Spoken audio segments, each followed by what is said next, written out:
Bismillah, Assalamualaikum warahmatullahi wabarakatuh. Alhamdulillah, puji syukur kita panjatkan kepada Allah Subhanahu wa taala. Salawat dan salam semoga tercurah kepada Nabi kita Muhammad sallallahu alaihi wasallam. Baik teman-teman semua, apa kabarnya hari ini? Semoga selalu dalam lindungan Allah Subhanahu wa taala, dalam keadaan sehat ya. Tetap menjaga jarak, jangan lupa pakai masker, kemudian juga jangan terlalu berkerumun ya di masa pandemi ini. Baik teman-teman semua, ya pada kesempatan kali ini saya akan membahas materi lanjutan sebenarnya, materi lanjutan dari tentang kelistrikan, yaitu kelistrikan pada sistem saraf. Ini adalah part kedua ya, atau video kedua yang saya buat, dimana part pertamanya silakan teman-teman bisa di-review atau bisa ditonton di part pertama tentang kelistrikan dan kelistrikan pada sistem saraf. Nah, di video ini akan kita bahas adalah kelistrikan pada sistem saraf. Baik teman-teman semua, jangan lupa subscribe, like, and share-nya jika ada rasa channel ini bermanfaat. Teman-teman bisa berbagi dengan teman-teman yang lainnya ya, kemudian juga bisa dibagikan ke siapapun yang jika membutuhkan. Baik teman-teman, kita mulai. Nah, ini kita akan mulai kelistrikan pada sistem saraf. Kelistrikan pada sistem saraf. Nah, sel saraf, saya akan buatkan di sini pen. Nah, oke, sel saraf. Kelistrikan pada sistem sarafnya. Sistem saraf ini tentunya ada pada manusia artinya yang kita bahas adalah yang ada pada manusia tentu ya, atau pada makhluk hidup. Sel saraf. Nah, unit terkecil penyusun sistem saraf adalah sel saraf tadi itu adalah neuron. Nah, ini sel saraf itu disebut neuron. Pernah kan ada yang jual neurobion misalnya, itu adalah untuk memperbaiki sel saraf sebenarnya. Satu sel neuron terdiri atas badan sel saraf. Di sini ternyata satu ini disebut neuron. Nah, ini neuron. Neuron ini terdiri atas badan sel saraf. Badan sel saraf itu adalah ini ya. Dendrit ini adalah ini. Dendrit, nah ini. Dendrit ya teman-teman. Dan akson ya. Akson yang mana? Akson itu adalah ini. Nah, ini akson di sini ya. Sebenarnya sampai sini ini ujung-ujung akson sampai sini. Ini akson. Nah, ini badan sel yang ini. Nah, ini adalah susunan dari sel saraf atau neuron. Jadi terdiri dari badan sel saraf, dendrit di sini, dan akson. Nah, masing-masing teman-teman bisa diperhatikan bagian-bagiannya. Ini ada badan sel saraf di sini, akson, ya. Ada selubung mielin di sini, akson masuk di dalam akson ya. Ada sel sekawan, ada nodus rifu, dan ujung-ujung akson ini, ya. Ada nukleus ini ya. Ini dendrit. Baik teman-teman, kita lanjut. Nah, akson. Nah, di sini akson, kita akan bahas satu-satu pengertiannya. Akson atau neuret ya, merupakan serabut yang panjang dan umumnya tidak bercabang ya. Kita tadi yang ini. Akson, mana akson? Nah, dia tidak bercabang, berbadan panjang ya.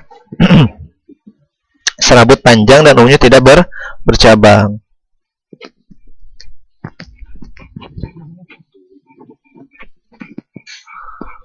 Akson berfungsi untuk meneruskan impuls ya. Impuls itu rangsangan ya, bukan rangsangan perut ya, yang berasal rangsangan ya, yang berasal dari badan sel saraf ke neuron lainnya. Nah, akson itu mengandung benang-benang halus yang disebut neurofibril ya. Jadi benang-benang halus disebut neurofibril. Kemudian neurofibril ini dibungkus oleh selaput berwarna putih kekuningan ya, yang disebut selubung mielin. Betul ya. Nah, selubung mielin ini teman-teman tersusun dari rangkaian sel sekawan. Nanti teman-teman bisa review lagi tadi gambarnya. Dan berfungsi untuk mempercepat jalannya impul. Nah, ketika kita dicubit, nah, teman-teman pasti akan bilang sakit. Nah, sakit kan? Nah, iya, itu adalah sel sarafnya berarti masih bagus ya. Tapi kalau dicubit tidak terasa sakit, nah itu berarti sel sarafnya bermasalah. Kita cubit nih. Nah, pasti akan terasa sakit. Pasti sakit gitu. Nah, itu adalah rangsangan dari sel saraf. Nah, sel sekawan membentuk jaringan yang berfungsi untuk menyediakan nutrisi bagi akson dan membantu regenerasi akson di sini. Ya, pada pertemuan antara selubung mielin yang satu dengan lainnya terdapat bagian akson yang tidak terselubungi. Nah, bagian ini disebut nodus Ranvier yang berfungsi mempercepat pengiriman impuls saraf. Ya, percepat nih. Nah, kan? Ketika dicubit kayak sakit. Nah, ini adalah dipercepat oleh nodus Ranvier. Nah, ini cara kerja sistem saraf nih. Jadi dendrit, ini dendrit ke badan sel saraf. Nah, ini badannya. Kemudian ke akson, ya. Nah, seperti ini. Cara kerjanya seperti ini. Dendrit, badan sel saraf, kemudian akson. Akson ini adalah yang kita rasakan ujung-ujungnya, ya. Dendrit, badan sel saraf, kemudian ke akson, ya. Nih, ini dendrit. Ini badan sel saraf, kemudian ke akson. Ya, akson. Akson. Oke, teman-teman, kita lanjut. Nah, di sini ada dua faktor utama yang mempengaruhi kecepatan perambatan potensial aksi adalah hambatan dalam membran inti dan kapasitasi pada membran. Penurunan potensial aksi akan meningkatkan kecepatan perambatan. Jadi kalau misalnya sudah tua, ya, karena hambatan internal sebuah akson menurun dengan semakin meningkatnya diameter, sehingga sebuah akson dengan diameter besar akan memiliki kecepatan perambatan lebih tinggi di sini, teman-teman, ya, daripada akson yang diameternya kecil. Jadi akson, ya, yang berdiameter besar akan memiliki kecepatan perambatan yang lebih tinggi. Nah, ya, cubit. Nah, itu aksonnya berarti besar, ya. Langsung sakit misalnya. Nah, ya. Tapi kalau udah dicubit kemudian juga bilangnya lambat, nah itu berarti aksonnya diameternya kecil. Nah, di sini ada tipe-tipe sel saraf, teman-teman, ya. Ada sel saraf sensor, sensorik, ya, disensor dia. Nah, sel saraf sensorik atau neuron aferen, ya, merupakan neuron yang berfungsi menghantarkan rangsangan dari reseptor ke saraf pusat. Nah, tadi ketika dicubit, nah, dia langsung ke kotak, langsung mulut bilang sakit gitu, ya. Nah, kemudian jadi ada sel saraf motor. Nah, berfungsi menghantar rangsangan dari reseptor pusat ke efektor otot atau dan kelenjar. Nah, ini ya. Sel saraf penghubung konektor adalah sel saraf penghubung neuron, merupakan hubung antara neuron yang satu dengan yang lainnya. Jadi penghubung antara neuron satu dengan yang lainnya. Ada adjustor. Jadi teman-teman bisa ini ya, pengertiannya ini bisa dicatat atau bisa dihafal, ya, bisa dipahami ya, teman-teman, ya. Ada sel saraf sensorik, motorik, misalnya penghubung. Kemudian juga ada adjustor. Adjustor ini adalah sel saraf neuron adjustor yang merupakan neuron yang menghubungkan neuron sensor dengan neuron motorik. Jadi dihubungkan nih antara sensorik dan motorik di sini. Baik, teman-teman, ada mudah-mudahan bisa dipahami ya tipe-tipe sel saraf. Nah, ini adalah gambar dari jenis-jenis sel saraf, teman-teman, ya. Nah, yang pertama sel saraf motorik, perhatikan.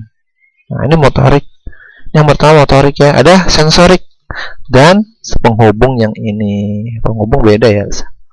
Ini adalah tipe-tipe sel saraf. Wah, sangat ini ya, kompleks sekali ya, insya Allah ya. Makanya kita harus bersyukur. Tentunya kita masih bisa merasakan sesuatu. Itu adalah bagian dari nikmat yang tidak bisa kita pisahkan dalam kehidupan, ya. Kalau memang sudah sel sarafnya rusak, maka kita tidak bisa merasakan apa-apa tentunya.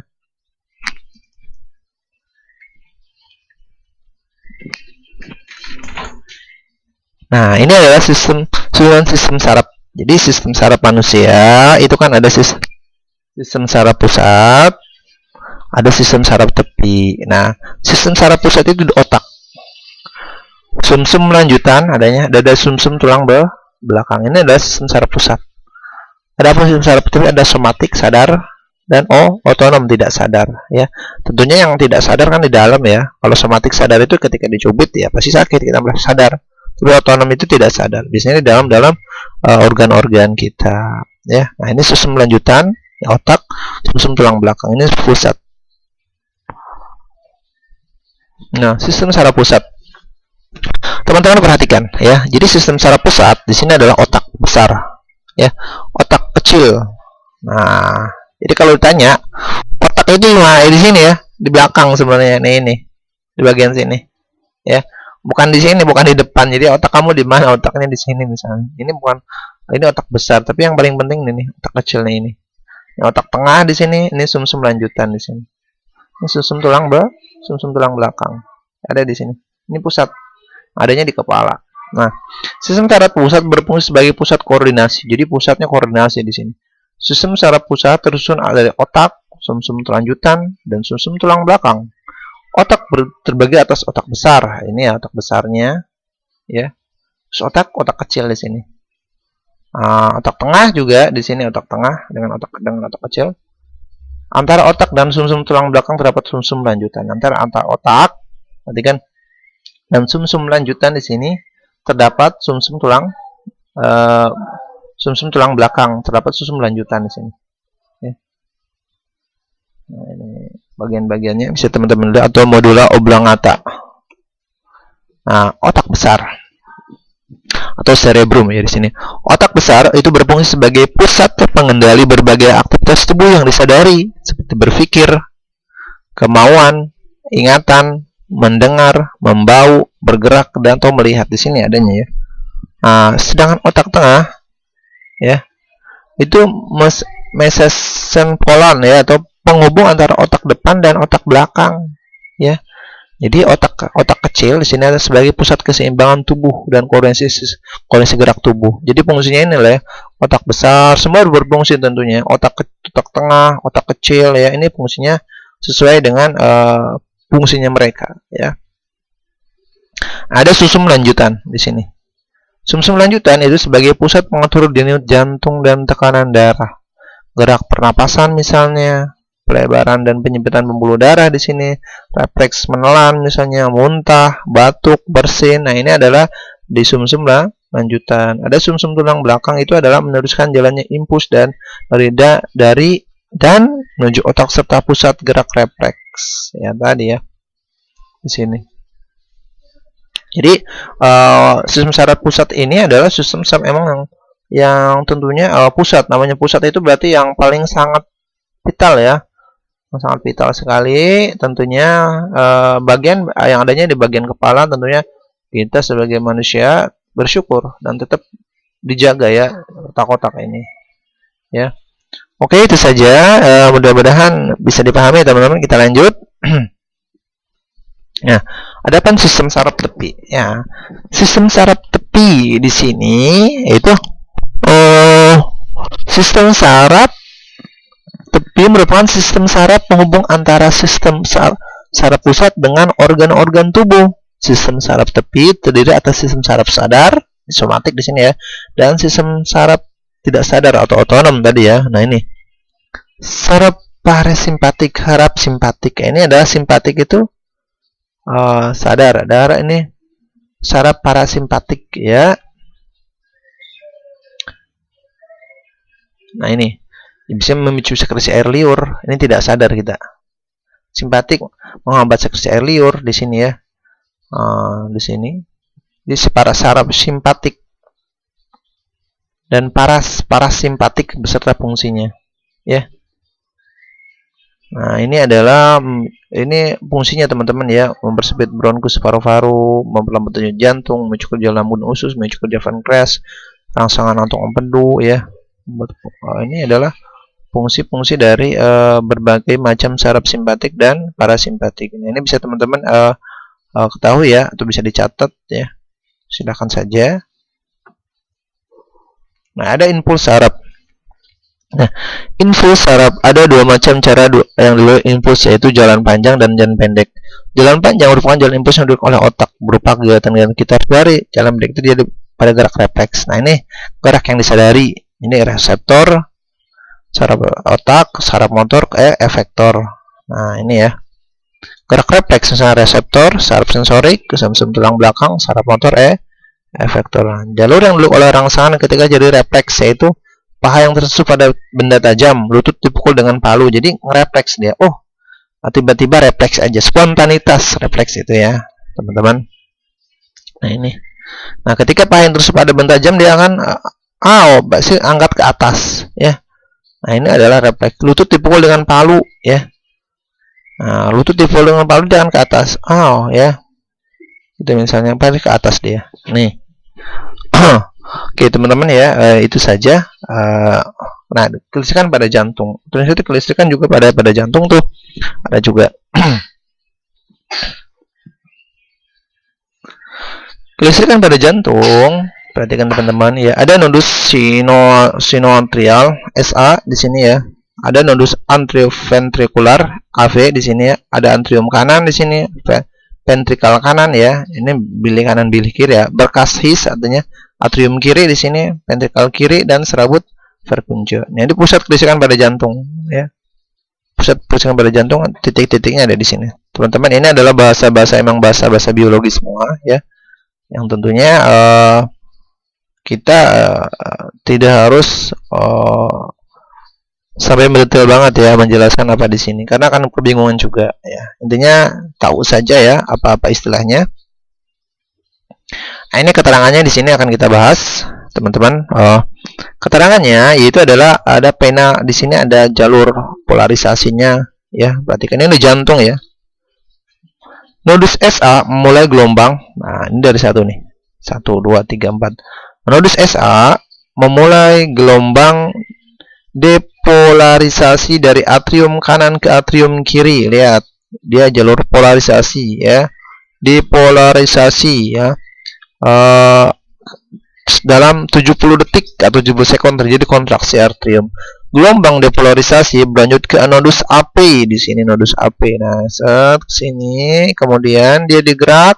Oke, dari sini ternyata mengalami depolarisasi gelombang dari nodus AP menuju ke his BH ya. Berkas his atau BH ya, bukan ini ya. Dan diteruskan ke berkas cabang atau BB. BB mengalami depolarisasi yang ketiga. Kemudian yang keempat, ini teruskan ke jaringan Purkinje atau endokardium, kemudian berakhir di epikardium, terjadi kontraksi otot jantung di sini. Setelah repolarisasi, miokardium mengalami relaksasi ya. Itu adalah proses dari kelistrikan pada jantung. Nah, kelistrikan pada tulang.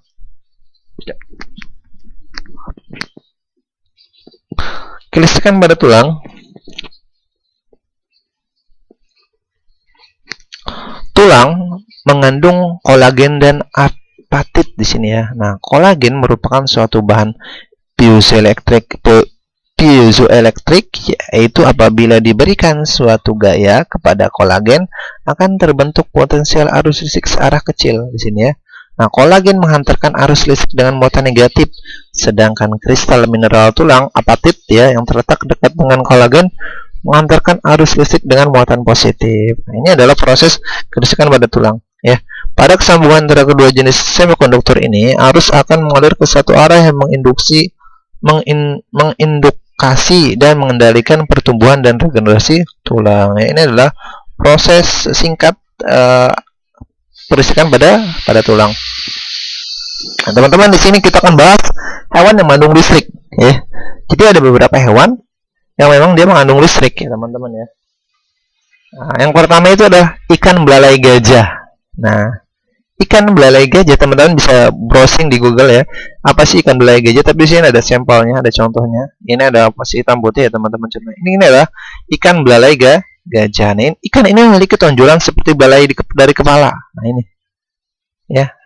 Nah, organ ini disebut oleh elektroreseptor yang berfungsi untuk pertahanan diri, komunikasi, dan navigasi, serta mencari mangsa ya. Di bagian ekornya, ekor ya, teman-teman ya, dilengkapi dengan organ menghasilkan listrik. Jadi ekornya ini dia menghasilkan listrik ya. Listrik dengan organ menghasilkan listrik khusus terdiri atas ribuan elektroflak. Nah, ini bisa dijadikan pembangkit listrik mungkin ya.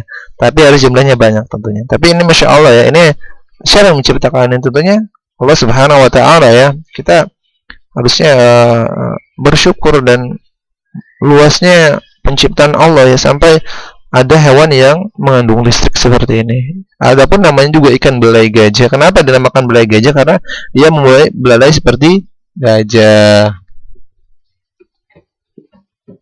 Oke, ada lagi, ada pari listrik di sini teman-teman ya. Oh, pari juga ada, pari listrik. Pari listrik juga memang ada ya, hewan yang mengandung listrik. Jadi ikan bertulang rawan ini, dia bertulang rawan ya di sini. Memiliki organ penghasil listrik kedua sisi kepalanya. Jadi di kedua sisi kepalanya ini nih ya, teman-teman, ini menghasilkan listrik. Nah, kejutan listrik digunakan untuk mengusir predator. Jadi ketika ada yang predator akan memangsa dia, dia akan mengeluarkan listrik mengejutkan, hush gitu misalnya. Ya. Terkejut dan menyetrum mangsanya. Jadi disetrum oleh mangsanya, shh, gitu ya. Oke, ini ikan pari listrik. Kemudian juga ada belut listrik. Nah, ini belut listrik langka sekali teman-teman ya. Bahkan mungkin ada belut yang sampai menghasilkan ribuan volt, bahkan sampai bisa digunakan sebagai pembangkit listrik ya dari belut ini. Karena bisa menghasilkan tinggi sekali tegangannya ya. Nah, belut listrik memiliki 5.000 sampai 6.000 elektroplux ya, yang menghasilkan listrik hingga 600 volt ya di sini. Arus listrik 1 ampere atau 600 watt selama 2 mil detik. Lihat, perhatikan. 2 mil detik gitu kan. Nah, jika diganggu mereka dapat menghasilkan sengatan sebentar selama 1 jam. Ini serem sekali ya belut listrik itu. Tapi masya Allah, ini kagum banget ini sama ini. Dia bisa mengantarkan, lihat, 600 volt, tinggi sekali ya. Arus listriknya 1 ampere itu 600 watt. Ya. Ini kalau hidrolik listrik ini bisa digunakan mungkin sebagai pembangkit listrik ya. Masya Allah, ini salah satu ciptaan Allah juga yang tentunya bisa kita merinding gitu ya dengan kuasa Allah Subhanahu wa taala, sampai ada hewan yang bisa menghasilkan listrik. Ya, masya Allah ya. Nah, ada juga hewan yang manusia itu hiu kepala martil. Nah, ini pernah nonton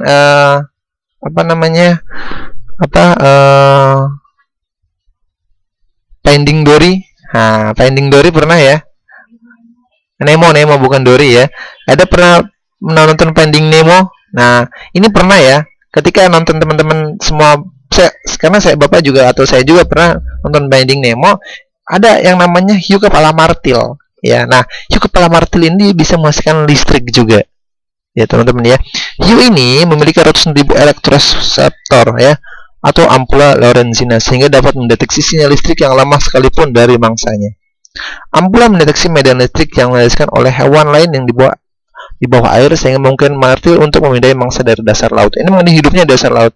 Nah, ketika film Nemo juga dia adanya di dasar laut ya. Nah, ampula Lorenzini ini juga dapat mendeteksi medan magnet bumi yang digunakan untuk mendeteksi arus laut yang bergerak dalam medan magnet bumi. Masya Allah ya, ini luar biasa sekali juga ya. Ada hewan hiu kepala martil yang bisa mendeteksi medan magnet bumi di sini. Kemudian juga dia bisa hidup di dasar bawah laut ya. Insya Allah, ini sebuah kekaguman tersendiri buat saya.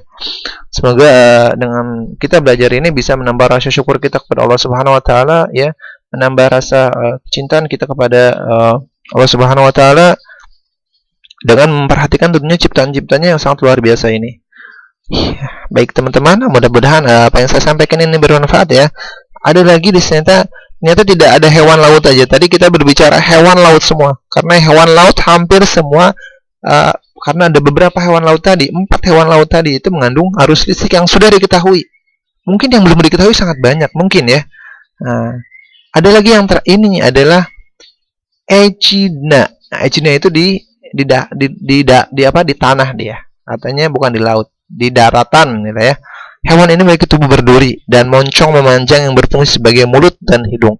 Bagian moncong juga mengirim sinyal-sinyal listrik. Ini bagian moncong ini dia mengirim sinyal listrik yang membantu menemukan mangsa seperti serangga sebagai makanannya. Sistem elektroseptor di moncong di sini sistemnya memiliki 400 elektroplug ya. Nah, itu. Oke teman-teman, itu saja ya pembahasan kita di di kelistrikan pada sistem saraf. Mudah-mudahan apa yang saya sampaikan ini bermanfaat ya. Mudah-mudahan apa yang saya sampaikan ini bermanfaat. Jika ada pertanyaan ya ataupun hal-hal yang lain yang bisa buat bingung ya, silahkan direview lagi dari bagian pertama, dan ini adalah bagian kedua tentang kelistrikan. Yang difokuskan yang kedua ini adalah kelistrikan pada sistem saraf pada makhluk hidup ya. Mudah-mudahan apa yang saya sampaikan ini bermanfaat. Kritik dan saran tentunya sangat membantu untuk perbaikan. Silahkan saja berikan di kolom komentar ataupun langsung saya silahkan. Jangan lupa subscribe, like, and share-nya. Saya tutup. Subhanakallahumma bihamdika, asyhadu an la ilaha illa anta, astaghfiruka wa atubu ilaik. Assalamualaikum warahmatullahi wabarakatuh.